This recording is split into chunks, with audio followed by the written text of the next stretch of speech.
আজকের এই বিশাল কর্মী সভার সম্মানিত সভাপতি ফাইনাল ইউনিয়ন বিএনপির ভারপ্রাপ্ত সভাপতি তরুদ্দিন সাহেব, সঞ্চালনায় আছেন জগন্নাথপুর উপজেলা বিএনপি যুব বিষয়ক সম্পাদক বন্ধুপুর আলিমুদ্দিন।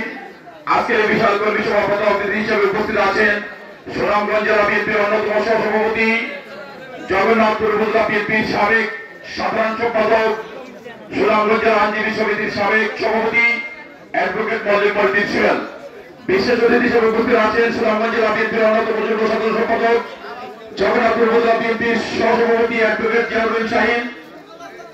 উপস্থিত আছেন জগন্নাথপুর উপজেলা বিএনপির ভারপ্রাপ্ত সভাপতি আমির মুকিম, ভারপ্রাপ্ত সাধারণ সম্পাদক জামালউদ্দিন আহমেদ, সাংগঠনিক সম্পাদক মুসাফির আহমেদ, সাংগঠনিক সম্পাদক আব্দুল সোবান। আরেকজনের নাম না বললেই নয়, যার নামটি আসলে আগেই বলার প্রয়োজন ছিল।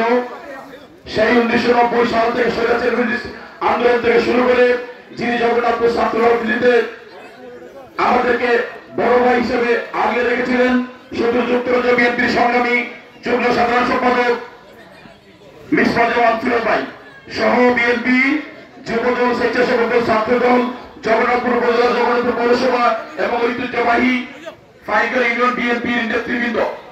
আমার বক্তব্য শুরুতেই সকলকে আসসালামু আলাইকুম।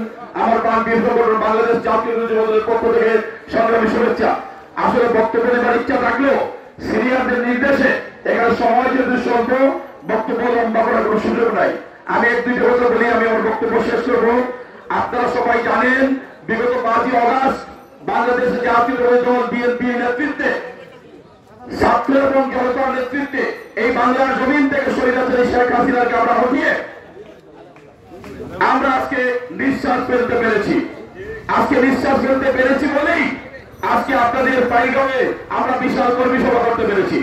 আজকের এই কর্মী সভায় উপজেলা যুবদলের পক্ষ থেকে একটি কথাই বলবো, বিশেষ করে ইউনিয়ন যুবদল যারা করে, আমাদের বক্তব্য হচ্ছে আমাদের দেশ তারেক রহমান বলেছেন যেভাবে বিগত দিনে মানুষের ভোটাধিকার, গণতন্ত্র, স্বাধীনতা রক্ষার্থে বাংলাদেশ জাতীয়তাবাদী যুবদল বিএনপি কেন্দ্র হিসেবে ঢাকা রাজপথ থেকে শুরু করে জগন্নাথপুরের রাজপথে গিয়েও আমরা আগামীতে প্রমাণ করবো এই দেশকে গড়তে গিয়ে দেশটা তারেক রহমানের নেতৃত্বে আগামীতে যাতে আমরা এই অন্তর্বর্তী সরকারের নেতৃত্বে সুস্থ সুন্দর নির্বাচনের মাধ্যমে আমরা মধ্যে আসতে পারি, এই আশাবাদ ব্যক্ত করছি। এবং এই জগন্নাথপুর থেকে নেতৃবৃন্দের মাধ্যমে আমরা কেন্দ্রীয় বিএনপি জানিয়ে দিতে চাই, আমরা জগন্নাথপুরে অন্য কোনো পার্টি আমরা চাই না। আমরা জগন্নাথপুরে বিএনপির পার্টি চাই। বিএনপির পার্টি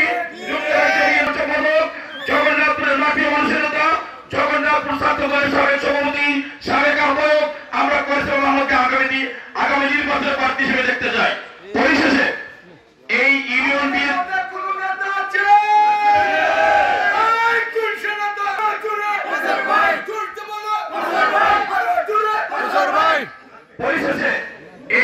বিএনপির সংগ্রামী যিনি আমাদের সবার শ্রদ্ধাবান ছিলেন, আমাদের সাবেক চেয়ারম্যান আব্দুল কাইমের প্রতি আমরা গভীর সমবেদনা জ্ঞাপন করছি। এবং আপনাদের ইউনিয়নের যুবদলের একজন সুযোগ্য যুগ্ম আহ্বায়ক ছিলেন আমাদের শহীদুল ভাই, বিনিয়াতের মাগফিরাত কামনা করছি। পাশাপাশি গোলাম মুর্তজা সহ, শহীদ মিয়া সহ সকল যারা এই পৃথিবী থেকে চলে গেল, সকলের বিনিয়াতের মাগফিরাত কামনা করে সকলকে ধন্যবাদ জানিয়ে আমি বক্তব্য শেষ করছি। খোদা হাফেজ। বাংলাদেশ জিন্দাবাদ। তারেক রহমান বিনিয়োগ বাংলাদেশে, বেগম জিয়া জিন্দাবাদ। দেশ